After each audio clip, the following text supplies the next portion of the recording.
Assalamualaikum warahmatullahi wabarakatuh. Halo anak-anakku semua. Selamat pagi Ibu ucapkan untuk kalian yang sedang belajar di rumah. Semoga kita tetap sehat dan selalu ada dalam lindungan Allah Subhanahu wa taala. Amin.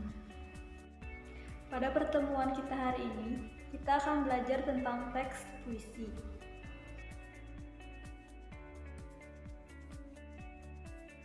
Dari kompetensi 3.7, kita akan belajar mengidentifikasi unsur-unsur pembangun teks puisi yang diperdengarkan atau dibaca.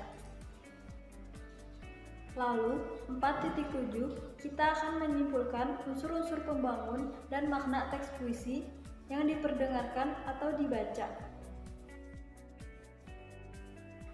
Tujuan pembelajaran kita hari ini, peserta didik diharapkan dapat menjelaskan pengertian puisi, menentukan, menjelaskan, dan menjawab pertanyaan mengenai unsur-unsur pembangun puisi. Ada dua materi yang akan kita pelajari hari ini. Yang pertama, mengenai pengertian teks puisi, dan yang kedua, unsur-unsur pembangun teks puisi. Pada agenda sekolah sebelumnya, Ibu sudah menjelaskan beberapa materi mengenai teks puisi. Pengertian puisi itu sendiri, puisi merupakan jenis karya sastra singkat yang berisi kata-kata indah yang digunakan penyair untuk mengekspresikan suatu gagasan atau pemikirannya. Mari kita simak pembacaan teks puisi berikut ini.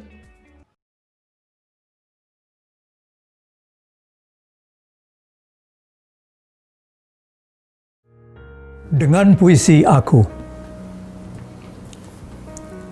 Dengan puisi aku bernyanyi sampai senja umurku nanti. Dengan puisi aku bercinta berbatas cakrawala. Dengan puisi aku mengenang keabadian yang akan datang.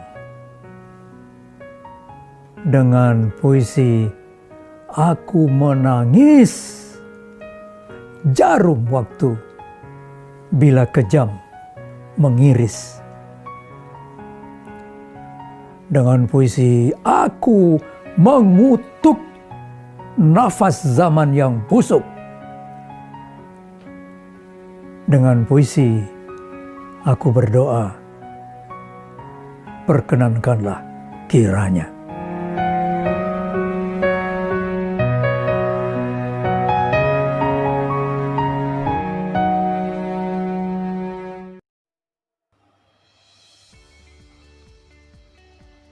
Dari puisi tersebut, sang penyair menjelaskan bahwa puisi dapat menyampaikan segala ekspresi dan suasana yang dirasakannya.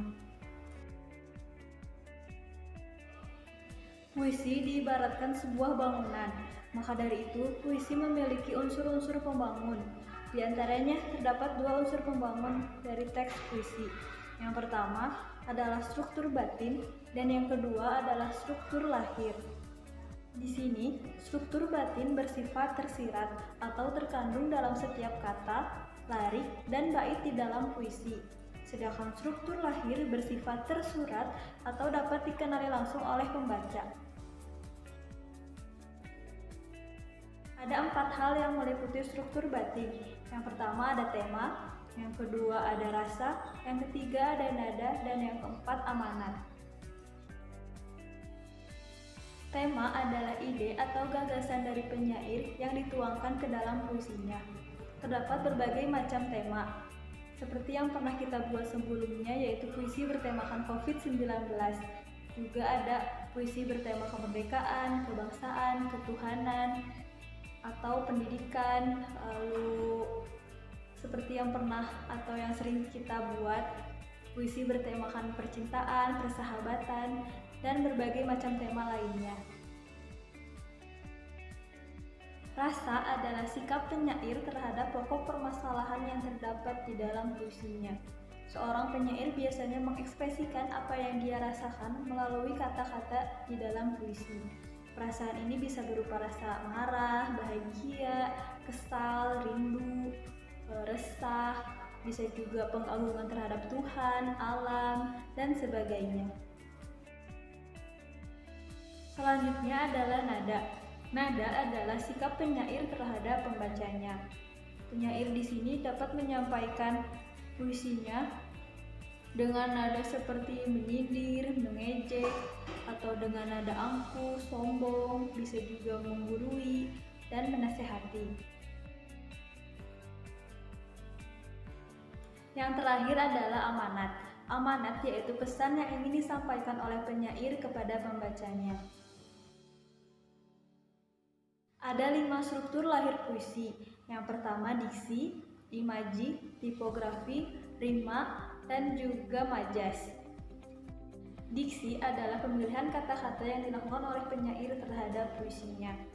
Nah, karena puisi ini adalah jenis karya sastra yang memiliki sedikit sekali kata-kata, tetapi mengungkapkan banyak hal, maka dari itu penyair harus dengan cermat memilih kata-kata yang sesuai untuk puisinya.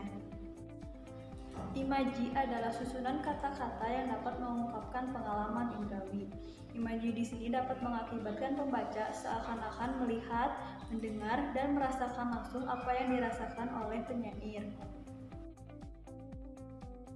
Terdapat 3 macam imaji. Yang pertama ada imaji suara, imaji penglihatan, dan juga imaji raba. Imaji suara atau auditif dihasilkan dengan menyebutkan atau menguraikan bunyi suara.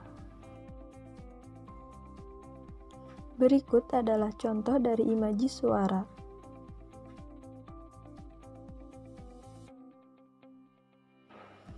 Imaji penglihatan atau visual dihasilkan dengan memberi rangsangan terhadap indera penglihatan. Contoh dari imaji penglihatan.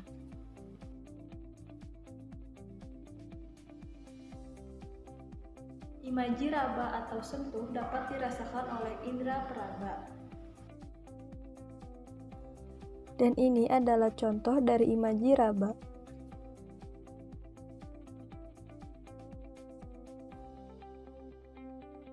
Tipografi atau perwajahan.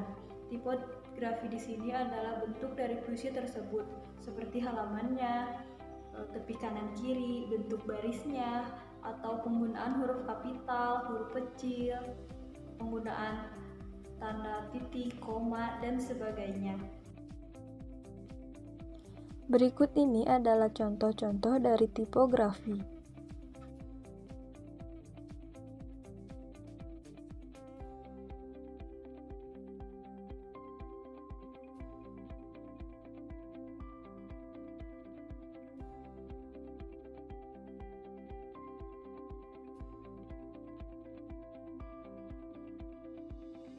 Lalu ada rima. Rima adalah persamaan bunyi pada puisi.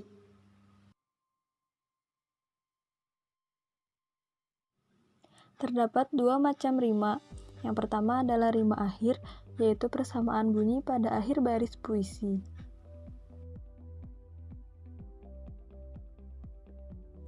Dan yang kedua adalah rima datar, yaitu persamaan bunyi pada tiap-tiap larik puisi.